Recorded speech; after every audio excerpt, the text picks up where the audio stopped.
Now Jethro, the priest of Midian and father-in-law of Moses, heard of everything God had done for Moses and for his people Israel, and how the Lord had brought Israel out of Egypt. After Moses had sent away his wife Zipporah, his father-in-law Jethro received her and her 2 sons.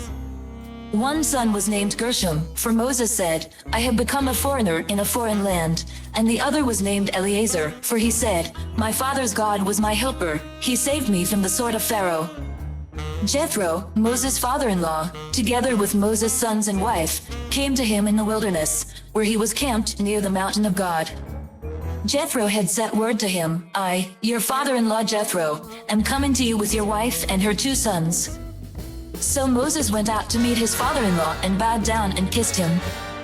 They greeted each other and then went into the tent. Moses told his father-in-law about everything the Lord had done to Pharaoh and the Egyptians for Israel's sake, and about all the hardships they had met along the way and how the Lord had saved them. Jethro was delighted to hear about all the good things the Lord had done for Israel in rescuing them from the hand of the Egyptians. He said, Praise be to the Lord, who rescued you from the hand of the Egyptians and of Pharaoh, and who rescued the people from the hand of the Egyptians. Now I know that the Lord is greater than all other gods, for he did this to those who had treated Israel arrogantly. Then Jethro, Moses' father-in-law, brought a burnt offering and other sacrifices to God, and Aaron came with all the elders of Israel to eat a meal with Moses' father-in-law in the presence of God. The next day Moses took his seat to serve as judge for the people, and they stood around him from morning till evening. When his father-in-law saw all that Moses was doing for the people, he said, What is this you are doing for the people? Why do you alone sit as judge, while all these people stand around you from morning till evening? Moses answered him, Because the people come to me to seek God's will. Whenever they have a dispute, it is brought to me, and I decide between the parties and inform them of God's decrees and instructions. Moses' father-in-law replied, What you are doing is not good. You and these people who come to you will only wear yourselves out. The work is too heavy for you, you cannot handle it alone.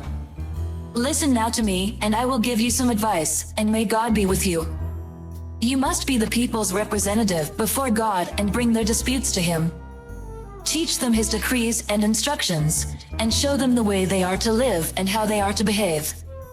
But select capable men from all the people, men who fear God, trustworthy men who hate dishonest gain, and appoint them as officials over thousands, hundreds, fifties, and tens. Have them serve as judges for the people at all times, but have them bring every difficult case to you. The simple cases they can decide themselves. That will make your load lighter, because they will share it with you.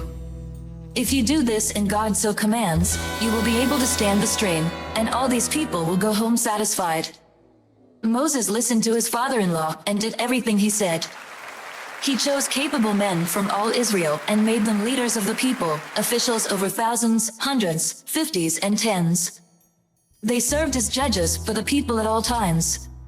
The difficult cases they brought to Moses, but the simple ones they decided themselves.